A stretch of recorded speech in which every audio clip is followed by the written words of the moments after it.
ಬೇಕ್ರಿ ನಮ್ಮ ಸಂಬಳ ನೆಮ್ಕೆನಂಗಲ್ಲ. ನಾವು ಸ್ಟಾರ್ ಆಗ್ತೀವಿ, ಬೇಕ್ರಿ ಮಾಡ್ತೀವೋ, ಉದ್ಧಾರ ಆಗ್ತೀವೋ, ಸಿನಿಮಾದಲ್ಲಿ ಹೀರೋ ಆದ್ರಲ್ಲ ಹೀರೋ ಆಗಕ್ಕಾಗಲ್ವಲ್ಲ. ಆ ಥರ ಹೆಂಗೋ ನಮಗೆ ಏನೋ ಒಂದು ಸಂಬಳ ಬಂದಾಗಲೂ ಕೂಡ ನನ್ನ ಕೈಲಿ ಆಗಿಲ್ಲ. ನನಗೆ ಆಟ ಓಡಿಸೋದೆಲ್ಲ ಏನು ಕ್ರೇಜ್ ಇರಲಿಲ್ಲ. ಬೇಕ್ರಿ ನಾವು ಒಳ್ಳೆ ನಂಬರ್ 1 ಬೇಕ್ರಿ ಮಾಸ್ಟರ್ ನಾನು. ಬೇಕ್ರಿಯಲ್ಲಿ ಪಪ್ಸು, ಬ್ರೆಡ್ಡು, ಪಪ್ಸು ಎಲ್ಲ ನಾವು ಸಾವಿರಾರು ಮಾಡುವೆ. ನಂತರ ಯಾರು ಬೇಕ್ರಿ ಮಾಸ್ಟರ್ ಅಷ್ಟು ಚೆನ್ನಾಗಿ ಮಾಡುವೆ. ಇವಾಗಲೂ ನಮ್ಮ ಬೇಕ್ರಿ ನಾನು ಮಾಡೋ ಐಟಮೇ ನಮ್ಮ ಮನೆಗೆ ಇಷ್ಟ. ಹಾಗಾಗಿ ನಾಳೆ ಕೆಲ್ಸಕ್ಕೆ ಹೋದ್ರು ನಾನು ಹೆಂಡತಿ ಕೆಲ್ಸಕ್ಕೆ ಹೋಗ್ತಾರೆ, ನಾವಿಬ್ರು ಕೆಲಸ ಮಾಡಿ ಒಂದು ಜೀವನ ಮಾಡಿ ಹೆಂಗೋ ಈ ಪ್ರಪಂಚನ ಕಾಲ ಕಳೀಬೋದು. ಆ ಥರ ಒಂದು ಆಸೆ ನಮ್ಗೆ. ಆ ಥರದಲ್ಲೂ ಒಂದು ಜೀವನ ಕಟ್ಟಿದ್ದು. ಹಾಗಾಗಿ ಯಾವಾಗಲೂ ಅಷ್ಟೇ. ನಾವು ತುಂಬ ಅವ್ರ ಮನೇಲೂ ಬಡವರು, ನಾನಂತೂ ಹುಟ್ಟು ಬಡವ. ನಾನು ಹೆಂಗಂದ್ರೆ ನನಗೇನು ಓದಕ್ಕೆ ಬರೋಕ್ಕಲ್ಲ. 13 ವರ್ಷಕ್ಕೆ ಬೆಂಗಳೂರಿಗೆ ಬಂದೆ ಮನೆ ಬಿಟ್ಟು. 13 ವರ್ಷಕ್ಕೆ ಸೇಲಮ್ಗೆ ಹೋದೆ.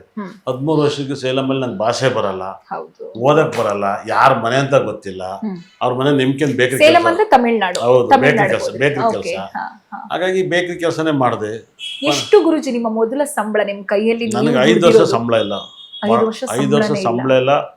ರೋಡಲ್ಲಿ ತಿರುಚಿ ಮೇನ್ ರೋಡಲ್ಲೆಲ್ಲ ಹೊಡೆದು ಊಟ ಮಾಡ್ಬೇಕಾದ್ರೆ ತೆಟ್ಟಲೆಲ್ಲ ಕಟ್ಕೊಂಡಿದ್ದೀನಿ.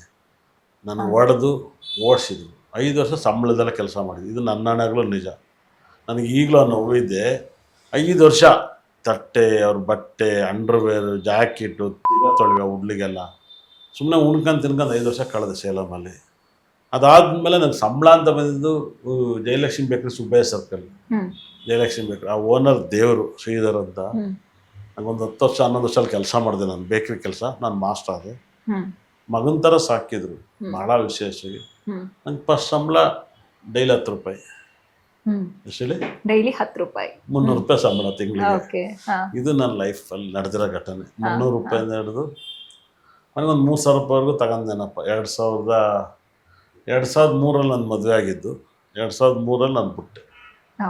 ನಾನು ಬೇಕ್ರಿ ಕೆಲಸ ಬಿಟ್ಟೆ. ನಾನು 1993ಇಂದ 2003ವರೆಗೂ ಬೇಕ್ರಿ ಕೆಲಸ ಮಾಡಿದ್ದೀನಿ. 5 ವರ್ಷ ಸಂಬಳ ಇಲ್ಲ, 5 ವರ್ಷ ಸಂಬಳ ಇದೆ.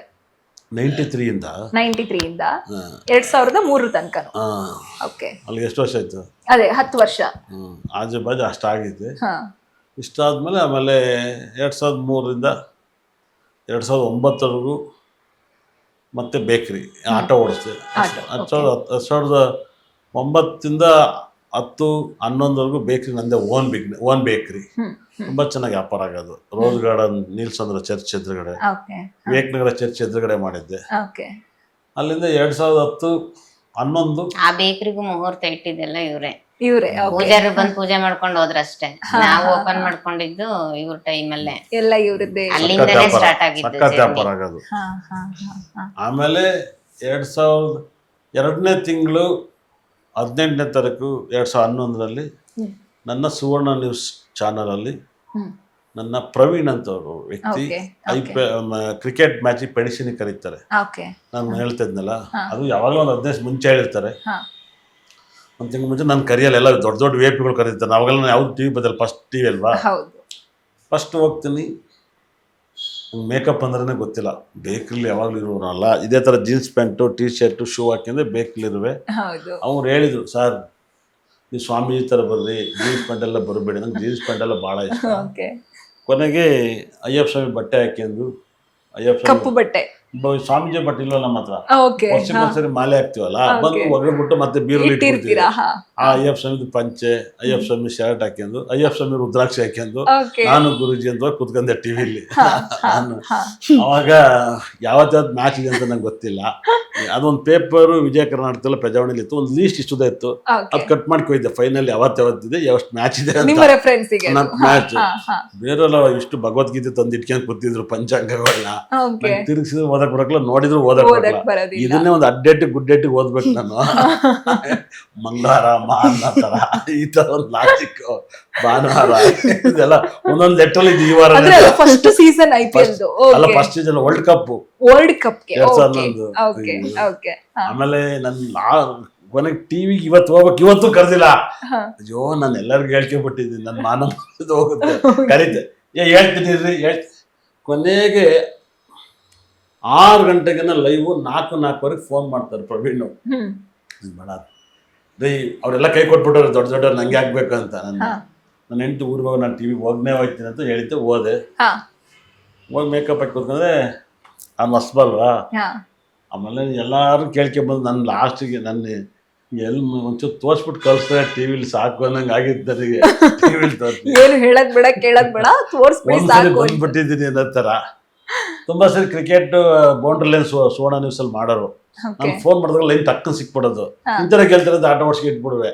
ಮಾಮೂಲಿ ಮುಂಚೆ ಒಂದು ಹಾಡು ಕೇಳಿದ್ರೆ ಹಾಡಾಕಲ್ಲ ಆ ಥರ. ಅವತ್ತು ಯಾಂಕರ್ ಬಂದು ಟಿ ವಿ ಯಾಂಕರ್ ಅಮಿತ್ ಪಳ್ಳಿ ಅವರು. ಅಮಿತ್ ಪಳ್ಳಿ ಅವರು 24ನೇ ತಾರೀಕಿನ ಯಾಂಕರ್ ಅವರು. ಪ್ರವೀಣ್ ಕರ್ದನ್ ಟಿವಿ ನನ್ನ ಅವರು 24 ಡೇಟು. ಆಮೇಲೆ ಅಮಿತ್ ಪಳ್ಳಿ ಅವರು ಎಲ್ಲಾರು ಮಾತಾಡ್ಸಿದ್ರು. ಇನ್ನೇನ್ ಬ್ರೇಕ್ ಆಗ್ಬೇಕು ನನ್ ಕೇಳಿದ್ರು. ಅಣ್ಣ ಎದ್ದು ನಿಂತ್ಕಂದೆ. ನಂಬರ್ ಅಂದಿದ್ದು, ನಕ್ಷತ್ರ ಇದು, ರಾಶಿ ಇದು, ಕಲ್ಲರ್ ಇದು, ಜರ್ಸಿ ನಂಬರ್ ಇದು, ಅವ್ನು ಹುಟ್ಟಿರೋ ತಿಂಗಳಿದು, ಯಾವ ತಿಂಗಳಲ್ಲಿ ಹುಟ್ಟಾನೆ, ಯಾವ ತಿಂಗಳಲ್ಲಿ ಔಟ್ ಆಗ್ತಾನೆ, ಏನೇನಾಗುತ್ತೆ ಎಲ್ಲ ಬ್ರೇಕ್ ಆದ್ಮೇಲೆ ಏನೋ ಎದ್ವತ್ತೋ ಮಾತಾಡಿದ್ದೀನಿ, ಹೇಳಿದ್ದೀನಿ. ಆಮೇಲೆ ಕಳಿಸ್ತಾರೆ ನಂದು ಅದಕ್ಕೆ ಕಳಿಸ್ತಾರೆ ಅಂತ ಫೀಲಿಂಗು ನನಗೆ. ಇಮಿಡಿಯೇಟ್ ಬ್ರೇಕ್ ಆದ್ಮೇಲೆ ನನ್ನಿಂದಲೇ ಟೇಕ್ ಆಫ್ ಇನ್ ಪ್ರೋಗ್ರಾಮ್. ಅವರೆಲ್ಲ ಬಿಟ್ರೆ 5 ಜನ ಇದ್ರು, ನನ್ನಿಂದ ಟೇಕ್ ಆಫ್ ಒಂಥರ ಹೆಂಗೆ ಅಂದ್ರೆ ಈ ಸೂರ್ಯವಂಶ ಆದಂಗೆ ಆಯ್ತು ಬ್ಯಾಟ್ಸ್ಮನ್. ಆ ಟೈಮಿಗೆ ರಪ್ಪ ಬಾರಿಸ್ತಾ ಇದ್ದೆ. ಎಲ್ಲ ಹೇಳಿದೆಲ್ಲ ಪಾಸ್ ಆಯ್ತು. ಅವತ್ತೇ ಹೇಳಿದೆ England versus India Bengaluru match tie ಆಗುತ್ತೆ. ಟೈ ಆಗಿ ಯಾರು ಗೆಲ್ತಾರೆ ಅವರೇ ಕಪ್ ಗೆಲ್ಲೋದು. RCB ಇಂಡಿಯಾ ಗೆದ್ದೇ ಗೆಲ್ತಾರೆ ಅಂತ. ಇಂಡಿಯಾ ಇನ್ನು ಮ್ಯಾಚ್ ಸ್ಟಾರ್ಟ್ ಆಗಿಲ್ಲ. ಮ್ಯಾಚ್ 19ಕ್ಕೆ ಬಾಂಗ್ಲಾದೇಶದ ಮೇಲೆ ಬಾಂಗ್ಲಾದೇಶ ಮೇಲೆ ಇಂಡಿಯಾ ಆಡೋಗುತ್ತಾರೆ. ಆವಾಗ ನಾನು ಹೇಳ್ತೀನಿ ವೀರೇಂದ್ರ ಸರ್ ಫೈನಲ್ 1 ರನ್ ಹೊಡೆಯಲ್ಲ ಬರ್ದಿರಿ ಕೇಳಿ ಅಂತ ಹೇಳ್ತೀನಿ. 1 ರನ್ ಹೊಡೆಯಲ್ಲ ಅವತ್ತು. ನಾನು ಅದನ್ನ 60-70 ಮುಂಚೆ ಹೇಳ್ತೀನಿ. ಇದೆಲ್ಲ ನಡೀತಿದೆ, ಹಿಂಗೆಲ್ಲ ಆಗುತ್ತೆ. ಮಂತ್ರಾಲಯ ನೀರಲ್ಲಿ ಮುಳುಗೋಗೋದು ಇದೆಲ್ಲ ಈ ಡೇಟ್ಗಳು ಹಿಂಗೆ ಪ್ರಪಂಚ ವಿಸ್ಮಯ ಮಾಡುತ್ತೆ ಅಂತ ಪ್ರೆಡಿಕ್ಷನ್ ಮಾಡುವೆ. ನನ್ನ ಹೆಂಡತಿ ಟಿವಿ ನೋಡ್ಬಿಟ್ಟು ಫೋನ್ ಮಾಡೋಳು. ನಾವೊಂಥರ ಟೈಅಪ್. ನಾನು ಆಟ ಓಡಿಸ್ತಾ ಇರುವೆ. ನನ್ನ ಹೆಂಡತಿ ರೇ ಇವತ್ತಿನ ಡೇಟ್ ನೋಡ್ರಿ ಹಿಂಗೆ ಆಗೈತೆ ಅಂತ ಫೋನ್ ಮಾಡೋರು. ನಾವಿಬ್ರು ನ್ಯೂಸ್ ನಾನು ಹೆಂಗ್ ನೋಡ್ತಿದ್ದೆ ಗೊತ್ತಾ, ನಾನು ಇಂಥ ನ್ಯೂಸ್ ಬರ್ತಿದ್ದೆ ನನ್ನ ಹೆಂಡತಿ ಮುಂಚೆ ಹೇಳ್ಬಿಡು 3-4 ತಿಂಗಳು. ನಾನೆಲ್ಲ ಆಟ ಓಡಿಸಿದ್ರೆ ಇದೊಂದು ಆಗಿದೆ ಅಂತ ಫೋನ್ ಮಾಡಿ ಹೇಳೋರು ನನ್ನ ಹೆಂಡತಿ. ಆಮೇಲೆ ನನ್ನ ಕ್ಲೈಂಟ್ಸ್ ಆಟೋದಲ್ಲಿ ಕೂತಿರೋರು. ಈ ನಡುವೆ ಜ್ಯೋತಿಷಿ ಹೇಳ್ತೀವಿ ಯಾರ್ದು ಪರ್ಸನಲ್ ನಂಬರ್ ತಗೊಳ್ಳಲ್ಲ. ಅವ್ನು 100 ಕೋಟಿಗೆ ಇರಲಿ 1000 ಕೋಟಿಗೆ ಇರಲಿ ನನ್ನ ಫೀಡ್ ನಾನು ಕೊಟ್ಬಿಡಿ ನಿಮ್ಮ ಪಾಡ್ ನೀವು ಹೋಗಿ ಏನೇಳಿ ದಿವಸ ಸರ್ ನನಗಿರುತ್ತೆ ಏನೇಳಿ. ಇವಾಗ ನೀವು ಹೇಳಿದ್ರಿ ಟಿವಿ ನಾನು ಸ್ವಲ್ಪ ಕಾಣಿಸ್ಕೊಂಡ್ರೆ ಸಾಕು ಅಂತ ಸ್ಟಾರ್ಟ್ ಆಗಿದ್ ಜರ್ನಿ. ಈಗ ಟಿವಿನೇ ತವರ ಮನೆ ಮಾಡ್ಕೊಂಡ್ಬಿಟ್ಟಿದ್ದೀರಾ. ಇದನ್ನು ಬಿಟ್ರು ಸಾಕು ಅನಿಸ್ಬಿಟ್ಟಿದ್ದೀವಿ. ಇವಾಗ ಸಾಕಾಗಿ ಅಂದ್ರೆ ನನ್ನ ಮಗಳು ಯಾವಾಗ ಮದುವೆ ಆಯ್ತೋ ಅವತ್ತು ಈ ಜನ್ಮಕ್ಕೆ 6 ವರ್ಷದಲ್ಲಿ ಮುಕ್ತಿ ಸಿಗುತ್ತೆ. ಅಂದ್ರೆ ಅವತ್ತು ನನ್ನ ತಲೆನ ಕಕ್ಕೊಬಿಡ್ತೀನಿ. ಇರೋದು ನಾನು ಎಲ್ಲರ ಥರ ಅಲ್ಲ. ನನ್ನ ಹತ್ರ ಏನಿದೆ ನನ್ನ ಮಗಳಿಗೆಲ್ಲ ಕೊಟ್ಬಿಡ್ತೀನಿ. ಇದೆಲ್ಲ ನಿಂದು ಮಗಳಿಗೆ ನಂದಲ್ಲ, ಇವತ್ತು 0 ಬ್ಯಾಲೆನ್ಸ್ ಅಂತೀನಿ. ಈಗಲೂ ಅಷ್ಟೇ. ಈಗಲೂ ನನ್ನ ಹೆಂಡತಿಗೆ ಎಲ್ಲ ಕೊಡ್ತೀನಿ. ನನ್ನ ಹೆಂಡತಿ ಹೇಳ್ತಾರೆ ನೀನು ದುಡ್ಡು ಬೇಡ, ನೀನು ಬೇಡ, ಎದ್ಕೋಗ ಅಂತಾಳೆ. ಹಾಗಾಗಿ ನಿಜವಾಗ್ಲೂ ಅವಳದ್ದು ಎಷ್ಟೋ ಸರಿ ದುಡ್ಡನ್ನ ಒಂದೊಂದು ಸರಿ ಚಾನಲ್ ಕಟ್ಬೇಕು ಲಕ್ಷ ಕಟ್ಟಿದ್ದೀವಿ, ಲಕ್ಷ ಕಳ್ಕೊಂಡಿದ್ದೀವಿ. 6 ವರ್ಷದಿಂದ ಸುಮ್ಮನೆ ಬಂದಿಲ್ಲ ಚಾನಲ್ಗೆ. ಲಕ್ಷ ಇಸ್ಕೊಂಡು ಮೋಸ ಮಾಡಿದ್ದಾರೆ. ಕಂಡವ್ರು ಒಡಬೇಡ ಇಟ್ಬಿಟ್ಟು ಕೊಟ್ಟಿದ್ದೀನಿ, ಇಸ್ಕೊಂಡು ಕೊಟ್ಟಿಲ್ಲ ಸ್ಲಾಟ್ಗಳು. ಇವೆಲ್ಲ ನಡೆದವು ನಮ್ಮ ಲೈಫಲ್ಲಿ, ಎಲ್ಲ ನಡೆದವು. ಇಂಥದ್ದು ನಡೆದಿಲ್ಲ ಅನ್ನಂಗಿಲ್ಲ. ಎಲ್ಲದೂ ಆಗೋಗಿದೆ. ನೋವು ನೋಡಿದೀರಾ, ಖುಷಿನೂ ನೋಡಿದೀರಾ. ಅಂದರೆ ಇವತ್ತು ನಾನು ಇಷ್ಟೆಲ್ಲ ಬೆಳೆದು ಒಂದು ಇನ್ಸ್ಟಾಗ್ರಾಮ್ ಯೂಟ್ಯೂಬ್ ಎಲ್ಲ ಮಾಡ್ತೀನಿ, ಇಚ್ಚಿಚ್ಚು ಮಾಡ್ಕೊತಿದ್ದೀನಿ. ನಾನು ಕರೋನಾ ಬರುತ್ತೆ ಅಂತ ಹೇಳಿದಾಗ ನಾನು ತುಂಬ ಬಿಸಿ ಇದ್ದ ಮನುಷ್ಯ ಪ್ರಪಂಚದಲ್ಲಿ ನಾನೇ ಅನ್ಸುತ್ತೆ. ನರೇಂದ್ರ ಮೋದಿ ಬಿಟ್ಟು ಜ್ಯೋತಿಷ ಹೇಳುವೆ ನಾನು. ಕರೋನಾ ಬಂದು ಸಾಯ್ತಿದ್ದೆ ಅವರೇ ಜ್ಯೋತಿಷ ಕೇಳ್ಬೇಕು, ಆದ್ರೆ ಅವರೇ ಜಾಸ್ತಿ ಕೇಳೋರು. ನಾನು ಅವಾಗಲೂ ಜಾಸ್ತಿ ದುಡ್ಡು ಕೇಳ್ತೇನೆ. ನನ್ನ ಫೀಸ್ ಇಷ್ಟು ಕೊಡಿ ಅಂದ್ರೆ ನಾನು. ನೀವು ಮನೆ ಆಗ ಹೇಳಿದ್ರಿ, ನನ್ನ ಊರಲ್ಲಿ ಮನೆ ಬಿಟ್ಟು ಬಂದಿದ್ದೆ, ಊರಲ್ಲಿ ಒಂದು ಮನೆ ಆಗತ್ತೆ ಅಂತ ನನ್ನ ಹೆಂಡತಿ ಮದುವೆ ಆಗ್ಬೇಕು ಅಂತ ನನ್ನ ಮನ್ಸಲ್ಲಿ ಅನಿಸ್ತಾ ಇತ್ತು ಅಂತ. ಈಗ ನಿಮ್ಮ ಹತ್ರ ಎಷ್ಟು ಮನೆಗಳಿದಾವೆ? ನನ್ನ ಹತ್ರ ಎಷ್ಟು ಮನೆ ಇದಾವೆ? ಇರಕ್ ಒಂದು ಮನೆ ಇದೆ. ಇರೋಕ್ಕೊಂದು ಮನೆ ಇದೆ. ಒಂದು ಮನೆ, ಒಂದು ಹೆಂಡತಿ, ಒಂದು ಮಗಳು. Full happy family. ನಮ್ಮಮ್ಮ ಊರಲ್ಲಿದ್ದಾರೆ. ಅದು ನಮ್ಮಮ್ಮ ನಮ್ಮ ತಾಯಿ ಊರಲ್ಲಿದ್ದಾರೆ.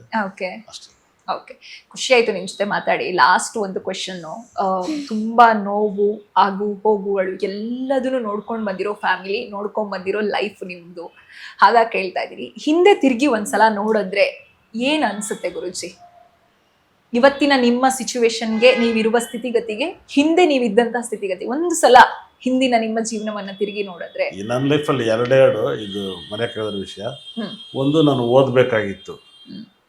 ಇನ್ನೊಂದು, ನಮ್ಮ ಕುಟುಂಬ ನಾನು ತುಂಬ ಚೆನ್ನಾಗಿರ್ಬೇಕಾಗಿತ್ತು. ಇವೆರಡು ನನ್ನನ್ನು ಕಾಡುತ್ತೆ. ಇವೆರಡು ಆಗದಿರೋ ಕೆಲಸ. ಓದೋದಾಗದ್ ಬೇಡ, ಕುಟುಂಬದ ಜೊತೆ ಆಗಲ್ಲ.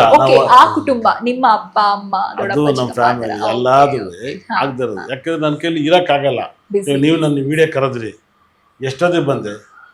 ಆಗಲ್ಲ. ಆಫೀಸಿಗೆ ಹೋದೆ, ಜ್ಯೋತಿಷ್ ಹೇಳಿದೆ, ಅಲ್ಲೂ ಕ್ಲೈಂಟ್ ಇದು ಬಿಟ್ಟೆ, ಇಲ್ಲಿಗೆ ಬಂದು ಹಿಂಗೆ ನನ್ಗೆ ಟೈಮೇ ಇಲ್ದಂಗೆ ಆಗೋಗಿರುತ್ತೆ. ಬಿಸಿ ಬಿಸಿ ಬಿಸಿ ಆಗ್ಬಿಟ್ಟಿದ್ದೀರಾ. ಹಾಗಾಗಿ ನಾನೇನು ಬಾಯಿಗೆ ಬಂದಾಗೆಲ್ಲ ಯಾರು ದುಡ್ಡು ಕೇಳಲ್ಲ. ನನ್ನ ಫೀಸ್ ಎಷ್ಟೇ ಕಿವಿದ್ರು ಅಷ್ಟೇ ಇರುತ್ತೆ. ಇವಾಗ ಒಂದು ಥಿಯೇಟರ್ ಆದ್ರೂ ಮುಂದ್ಗಡೆ ಕುತ್ಕೊಂಡು 10 ರೂಪಾಯಿ, ಹಿಂದ್ಗಡೆ ಕುತ್ಕೊಂಡು 25 ರೂಪಾಯಿ, ಅದಕ್ಕೆ ಮೇಲೆ ಕುತ್ಕೊಂಡು 70, ಅದಕ್ಕೆ ಮೇಲೆ ಕುತ್ಕೊಂಡು 100 ರೂಪಾಯಿ ಅಂತಾರೆ. ಅದು ಬಿಸಿ ಶೆಡ್ಯೂಲ್ ಮಾಡ್ತಾರೆ. ನಾನು ಹಂಗೇನಿಲ್ಲ, ಯಾವಾಗಲೂ 25 ರೂಪಾಯಿನೇ. 25 ರೂಪಾಯಿನೇ. ಓಕೆ ಮೇಡಮ್, ಕೊನೆಯದಾಗಿ ನಿಮ್ಮನ್ನು ಕೇಳ್ತಾ ಇರೋದು, ನಿಮ್ಗೆ ಏನು ಅನಿಸುತ್ತೆ ಮೇಡಮ್, ಸ್ಟಾರ್ಟಿಂಗ್ ಡೇಸಿಂದ ನೀವು ಜೊತೆಲಿ ಏನು ಜೀವನ ಮಾಡ್ಕೊಂಡ್ ಬಂದಿದ್ದೀರಾ? 2003ರಲ್ಲಿ ಮದುವೆ ಆಗಿದೆ, ಇವಾಗ 2026ರಲ್ಲಿ ಇದ್ದೀರಾ. ಇಬ್ಬರಾಗಿದ್ದವ್ರು ಈಗ 3 ಜನ, 98 ಇಂದ ಜೊತೆಲಿ ಇದ್ದೀರಾ, ಇನ್ನು ಸೂಪರ್. ಅಂಡ್ ಈಗ ಇಬ್ಬರಿದ್ದವರು 3 ಜನ ಆಗಿದ್ದೀರಾ. ಏನ್ ಹೇಳ್ತೀರಾ? ಚೆನ್ನಾಗಿದೆ ಲೈಫ್, ಚೆನ್ನಾಗಿದ್ದೀವಿ. ಓಕೆ, ಬದಲಾವಣೆ ಮಾಡ್ಕೋಬೇಕು ಆರ್ಯವರ್ಧನ್ ಸರ್, ಲಾಸ್ಟ್ ಒಂದು ನಿಮ್ ಕಡೆಯಿಂದ ಒಂದು ರಿಕ್ವೆಸ್ಟ್ ಅಂತಂದ್ರೆ ಏನು? ಬದಲಾವಣೆನ ಇಲ್ಲ, ಇವಾಗ ಫುಲ್ ಚೇಂಜ್ ಆಗಿದ್ದಾರೆ. ಎಲ್ಲ ಅವರೇ ಅರ್ಥ ಮಾಡ್ಕೊಂಡು ಎಲ್ಲ ಇದ್ ಮಾಡ್ಕೊಂಡು 90% ಚೇಂಜ್ ಆಗಿದ್ದಾರೆ. ಸೊ ಹ್ಯಾಪಿ ಆಗಿದ್ದೀರಾ. ಹೀಗೆ ಹ್ಯಾಪಿ ಆಗಿ ತಮಿಳ್ ಕೂಡ ಮಾಡ್ತೀನಿ ಪ್ರೋಗ್ರಾಮ್ ನಾನು. ಓಕೆ, ತುಂಬಾ ಚೆನ್ನಾಗಿ ತಮಿಳ್ ಪ್ರೋಗ್ರಾಮು ಕೊಡ್ತೀನಿ. ಓಕೆ, ವಿಜಯದೆಲ್ಲ ನಾನೇ ಫಸ್ಟ್ ಹೇಳಿದ್ದು. CM ಆಗ್ತಾರೆ, ಪ್ರೈಮ್ ಮಿನಿಸ್ಟರ್ ಆಗ್ತಾರೆ, ಎಲ್ಲ ಶಾಕ್ ಆದ್ರು. DK ಶಿವಕುಮಾರ್ದು ಈ ಪ್ರಪಂಚದಲ್ಲಿ ಎಲ್ಲವನ್ನೂ ಹೇಳ್ತೀನಿ. ಈ ನಡುವೆ ನನಗೆ ಹೇಳಕ್ ಇಷ್ಟಪಡಲ್ಲ. ನನಗೆ ತಲೆ ಟ್ರೋಲು ಕಾಂಟ್ರವರ್ಸಿಗಳೆಲ್ಲ ಬೇಡ ಅಂತ ಹೇಳಿ. ಬೇಡ ಅಂದ್ರೆ ಯಾರನ್ನು ನೋಯಿಸಕ್ ಹೋಗಲ್ಲ, ತುಂಬಾ ನೋಯಿಸಕ್ ಹೋಗಲ್ಲ, ಅಷ್ಟು ಬಿಟ್ರೆ ಏನಿಲ್ಲ. ಓಕೆ ಓಕೆ, ಖುಷಿ ಆಯ್ತು ನಿಮ್ಮ ಹ್ಯಾಪಿ ಅಂಡ್ ಕ್ಯೂಟ್ ಫ್ಯಾಮಿಲಿನ ನೋಡಿ ಅಂಡ್ ನಿಮ್ಮ ಜರ್ನಿಯನ್ನ ನೋಡಿ. ಮುಖ್ಯವಾಗಿ ಆರ್ಯವರ್ಧನ್ ಸರ್ ಕ್ಯಾಮ್ರಾ ಮುಂದೆ ಕಾಣಿಸ್ಕೊಳ್ಳುವಾಗ ಬೇರೆನೇ ಜನರಿಗೆ ಮೈಂಡ್ ಸೆಟ್ ಇರುತ್ತೆ ಅಂಡ್ ನನಗೂ ಕೂಡ ಬೇರೆನೇ ಮೈಂಡ್ ಸೆಟ್ ಕ್ರಿಯೇಟ್ ಆಗಬಹುದು. ಆದರೆ ಇವತ್ತು ನಿಮ್ಮ ಜೊತೆ ಮಾತನಾಡಿದಾಗ ನಿಜಕ್ಕೂ ಖುಷಿ ಆಯ್ತು. ಹೀಗೆ ಖುಷಿಯಾಗಿರಿ. ಈ ಹ್ಯಾಪಿ ಫ್ಯಾಮಿಲಿ ಯಾವಾಗ್ಲೂ ಹ್ಯಾಪಿ ಆಗೇ ಇರ್ಲಿ ಅಂತ ಹೇಳ್ತೀನಿ. Thank you so much. ಇಷ್ಟೊಂದು ಈ ಕಾರ್ಯಕ್ರಮ ನೋಡೋದು ನನ್ನ ಬ್ರಹ್ಮ ನನ್ನ ಭದ್ರ 9 ನವಕರು ಸಕಲ ಸಂಪದ ಕೊಟ್ಟು ಕಾಪಾಡಲಿ. ಹಾಗಾಗಿ ನನ್ನ ಹೆಂಡತಿ ತುಂಬ ನಮ್ಗೆ ಮಾತ್ರ ಗೊತ್ತು, ಮಾತಾಡೋದು ಕಮ್ಮಿ, ಜವಾಬ್ದಾರಿ ಜಾಸ್ತಿ. ನಿಮಗೆ ಜವಾಬ್ದಾರಿ ತುಂಬಾ ಜಾಸ್ತಿ. ನನಗೊಬ್ಬರಿಗೇನೆ ಅನ್ಸುತ್ತೆ, ನಮ್ಮ ಮನೇಲಿ ಟೈಮಿಗೆ ಅಲಾರಾಮ್ ಇಡೋದು ಬೇಕಾಗಿಲ್ಲ. ನಾನು ಈ ಟೈಮಿಗೆ ಎದ್ದೇಳ್ಬೇಕು, ಆ ಟೈಮ್ ಪರ್ಫೆಕ್ಟ್ ಆಗಿದೆ. ನನಗೆ ಮಾತ್ರ ಅಲಾರಾಮ್ ಬೇಕಾಗಿಲ್ಲ. ಓಕೆ, ಹೀಗೆ ಸುಖವಾಗಿರಿ, ನೀವು ಫ್ಯಾಮಿಲಿ ನಗ್ನಗ್ತಾ ಇರ್ಲಿ.